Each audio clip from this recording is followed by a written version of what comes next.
നമസ്കാരം. ഇന്നത്തെ ഈ വിശദമായ ചർച്ചയിലേക്ക് സ്വാഗതം. അന്താരാഷ്ട്ര നാണയ വ്യവസ്ഥ, അതായത് ഇന്റർനാഷണൽ മോണിറ്ററി സിസ്റ്റം, അതാണല്ലോ നമ്മുടെ വിഷയം. അതെ. ലോകരാജ്യങ്ങൾ തമ്മിൽ പൈസ കൈമാറുന്നത്, അത് എളുപ്പമാക്കാനുള്ള ശ്രമങ്ങൾ. ഇതിന്റെ ഒരു ചരിത്രം നോക്കിയാൽ എപ്പോഴും ഒരു ബാലൻസിംഗ് കാണാം. സ്ഥിരത വേണം, അതേസമയം രാജ്യങ്ങൾക്ക് കുറച്ച് ഫ്ലെക്സിബിലിറ്റിയും വേണം. ശരിയാണ്. നമുക്ക് ആ കഥയിലേക്കൊന്ന് കടന്നോക്കാം. തീർച്ചയായും. നമ്മൾ ചിന്തിക്കേണ്ടത് എന്താണെന്ന് വെച്ചാൽ, ഓരോ രാജ്യത്തിനും സ്വന്തം കറൻസിയുണ്ട്. പക്ഷേ ഈ ലോകം മുഴുവൻ വ്യാപാരം നടക്കുമ്പോൾ ഈ കറൻസികൾ അങ്ങോട്ടും ഇങ്ങോട്ടും മാറ്റേണ്ടി വരും. അതിനൊരു ചിട്ടയും വ്യവസ്ഥയും ഉണ്ടാക്കുക. അതാണ് ഈ സിസ്റ്റത്തിന്റെ പ്രധാന ലക്ഷ്യം. അന്താരാഷ്ട്ര വ്യാപാരം സുഗമമാക്കണം. ഇത് വെറും ഒരു ടെക്നിക്കൽ കാര്യമല്ല. രാജ്യങ്ങളുടെയൊക്കെ സാമ്പത്തിക ഭാവിയെ, അവരുടെ നയങ്ങളെ, ഇതിനെയൊക്കെ നേരിട്ട് ബാധിക്കുന്ന ഒന്നാണ്. അതെ അതെ. അപ്പോ ഇതിന്റെ തുടക്കം ആദ്യകാലത്ത്, അതായത് ഏകദേശം 1914 മുൻപ്, അന്ന് ഈ ഗോൾഡ് സ്റ്റാൻഡേർഡ് എന്നൊരു പരിപാടി ഉണ്ടായിരുന്നല്ലോ. ഉണ്ടായിരുന്നു. കറൻസിയുടെ മൂല്യം സ്വർണവുമായിട്ട് ബന്ധിപ്പിച്ചിരുന്നു. കേൾക്കുമ്പോൾ തന്നെ നല്ല സ്റ്റെബിലിറ്റി തോന്നുന്നുണ്ട്. പക്ഷേ ഒന്നാം ലോകമഹായുദ്ധം വന്നപ്പോൾ ഇത് പൊളിഞ്ഞു എന്ന് പറയുന്നു. അതെങ്ങനെയാ? യുദ്ധത്തിന്റെ ചെലവ് താങ്ങാൻ പറ്റാഞ്ഞിട്ടാണോ? അത് തന്നെ, കൃത്യാണ്. യുദ്ധത്തിന് ഒരുപാട് പണം വേണ്ടി വന്നു. അപ്പോൾ രാജ്യങ്ങൾ കൂടുതൽ കറൻസി അടിച്ചിറക്കാൻ തുടങ്ങി. അങ്ങനെ വന്നപ്പോൾ സ്വർണവുമായുള്ള ആ ഒരു ലിങ്ക് അത് നിലനിർത്താൻ പറ്റാതായി. യുദ്ധം കഴിഞ്ഞുള്ള ആ ഒരു കാലം, ഇന്റർവാർ പീരീഡ് എന്ന് പറയും, 1914 തൊട്ട് 1939 വരെ, അതാകെ പ്രശ്നമായിരുന്നു. ചില രാജ്യങ്ങൾ പഴയ ഗോൾഡ് സ്റ്റാൻഡേർഡിലേക്ക് മടങ്ങാൻ നോക്കി. മറ്റു ചിലരെന്ത് ചെയ്തു? സ്വന്തം കറൻസിയുടെ മൂല്യമങ്ങ് കുറച്ചു. എന്തിനാ? കയറ്റുമതി കൂട്ടാൻ. ഇതിനെ ബെഗർ ദൈ നെയ്ബർ പോളിസി എന്നാ വിളിച്ചത്. അതായത് മറ്റുള്ളവരെ ദ്രോഹിച്ചിട്ടാണെങ്കിലും സ്വന്തം കാര്യം നോക്കുക. ശരി. പക്ഷെ എല്ലാവരും ഇത് തന്നെ ചെയ്താലോ? ലോകവ്യാപാരം ആകെ തകർന്നു. വലിയ സാമ്പത്തിക മാന്ദ്യം വന്നു. ആ സ്ഥിരതയൊക്കെ പോയി. അപ്പോ ഈ ഒരു താളം തെറ്റലിൽ നിന്ന്, അതിൽ നിന്നൊരു പാഠം പഠിച്ചിട്ടാണോ ഈ ബ്രെട്ടൺ വുഡ്സ് സിസ്റ്റം വരുന്നത്? അതെ. 1944 IMF, ലോകബാങ്ക്, അതൊക്കെ സ്ഥാപിച്ചത് ഈ കരാറിന്റെ ഭാഗമായിട്ടാണല്ലോ, അല്ലേ? ശരിയാണ്. ആ ഒരു അനുഭവത്തിൽ നിന്നാണ്. ഡോളറിനെ അങ്ങ് ലോകത്തിന്റെ പ്രധാന കറൻസിയാക്കി. അതിന്റെ മൂല്യം സ്വർണവുമായിട്ട് ബന്ധിപ്പിച്ചു. ഒരു ഔൺസിന് $35. ഇത് വീണ്ടും ഒരു സ്ഥിരത കൊണ്ടുവരാനുള്ള ശ്രമം തന്നെ. പക്ഷേ ഇത് അമേരിക്കയ്ക്ക് ഒരുപാട് പവർ കൊടുത്തില്ലേ? നിങ്ങൾ ചോദിച്ച പോയിന്റ് വളരെ പ്രധാനപ്പെട്ടതാണ്. ലോകത്തിനാവശ്യത്തിന് ഡോളർ കിട്ടണമെങ്കിൽ അമേരിക്ക ഒരു ട്രേഡ് ഡെഫിസിറ്റിൽ പോകേണ്ടി വന്നു. അതായത് ഇറക്കുമതി കയറ്റുമതിയേക്കാൾ കൂടുതൽ. പക്ഷേ ഈ കമ്മി കൂടിക്കൂടി വന്നപ്പോൾ ഡോളറിന്റെ വിശ്വാസ്യതയെ അത് ബാധിച്ചു.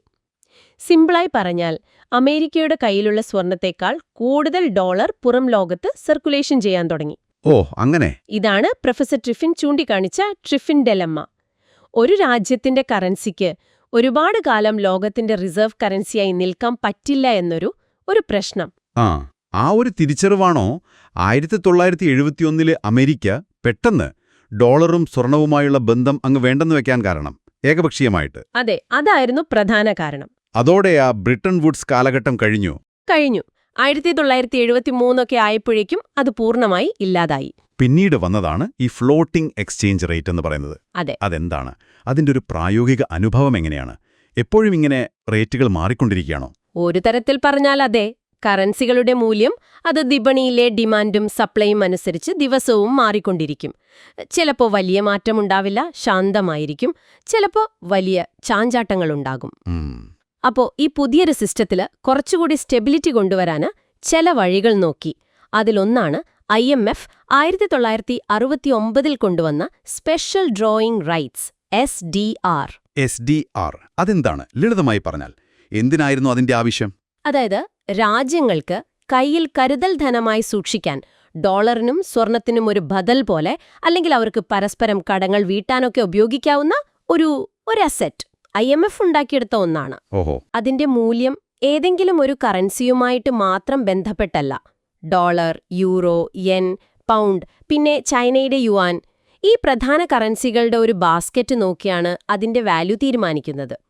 ഒരു എക്സ്ട്രാ സ്റ്റെബിലിറ്റി കൊണ്ടുവരാനുള്ള ശ്രമം. മനസ്സിലായി. ഇതേ സമയത്ത് തന്നെ യൂറോപ്പിലും ഒരു വലിയ കാര്യം നടന്നു.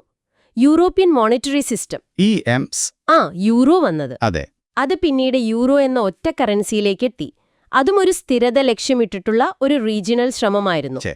ഈ ഫ്ലോട്ടിംഗ് റേറ്റുകളിലെ ചാഞ്ചാട്ടം പ്രശ്നമാണെന്നും പറഞ്ഞല്ലോ. തീർച്ചയായും 1997-ലെ ആ ഏഷ്യൻ കറൻസി പ്രതിസന്ധി അത് ഇതിന്റെ ഒരു ഉദാഹരണമാണോ? അവിടെ ശരിക്കും എന്താ സംഭവിച്ചത്? കളുടെ ഒരു പ്രധാന ദോഷവശം ഈ അസ്ഥിരതയാണ്. പ്രിഡിക്റ്റ് ചെയ്യാൻ പറ്റാത്ത മാറ്റങ്ങൾ വരും. ഏഷ്യൻ പ്രതിസന്ധിയിൽ അത് നമ്മൾ കണ്ടു. തായ്ലൻഡ് പോലുള്ള രാജ്യങ്ങൾ അവരുടെ കറൻസി ഏതാണ്ട് ഡോളറുമായിട്ടൊരു ഫിക്സ്ഡ് റേഞ്ചിൽ നിർത്തിയിരിക്കുമായിരുന്നു. ഉം. പക്ഷേ അവരുടെ സാമ്പത്തിക പ്രശ്നങ്ങളും പിന്നെ ഈ സ്പെക്യുലേഷൻ, ഊഹക്കച്ചവടം, അതൊക്കെ കാരണം ആ ഒരു ബന്ധം നിലനിർത്താൻ പറ്റിയില്ല. കറൻസിയുടെ മൂല്യം കുത്തനെ അങ്ങിടിഞ്ഞു. ഇത് വളരെ പെട്ടെന്ന് മലേഷ്യ, ഇന്തോനേഷ്യ, തെക്കൻ കൊറിയ അങ്ങനെയുള്ള രാജ്യങ്ങളിലേക്കും പടർന്നു. അയ്യോ. ബാങ്കിംഗ് സിസ്റ്റം തകർന്നു. വലിയ സാമ്പത്തിക മാന്ദ്യമുണ്ടായി. ഇത് കാണിക്കുന്നതെന്താണെന്ന് വെച്ചാൽ ഇന്നത്തെ ലോകത്ത് ഈ സമ്പദ്വ്യവസ്ഥകൾ എത്രത്തോളം അങ്ങോട്ടും ഇങ്ങോട്ടും ബന്ധപ്പെട്ട് കിടക്കുന്നു എന്നതാണ്. ഒരിടത്തൊരു പ്രശ്നം വന്നാൽ അത് ലോകം മുഴുവൻ ബാധിക്കാം. ശരിയാണ്. അപ്പോ നമ്മൾ തുടങ്ങിയത് സ്വർണത്തില്, പിന്നെ അത് ഡോളർ കേന്ദ്രീകൃതമായി.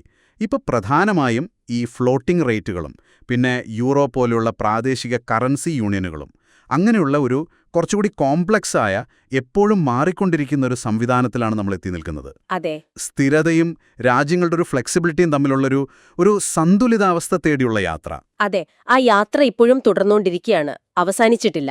നമ്മൾ ഇന്നത്തെ സാഹചര്യം നോക്കൂ. തുടരെ സാമ്പത്തിക പ്രതിസന്ധികൾ വരുന്നു.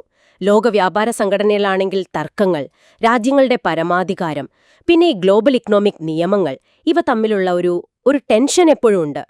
ഇതെല്ലാം കാണുമ്പോൾ ഒരു പ്രധാന ചോദ്യം മുന്നിലുണ്ട്. ഈ അന്താരാഷ്ട്ര നാണയ വ്യവസ്ഥയുടെ അടുത്ത ഘട്ടം എന്തായിരിക്കും?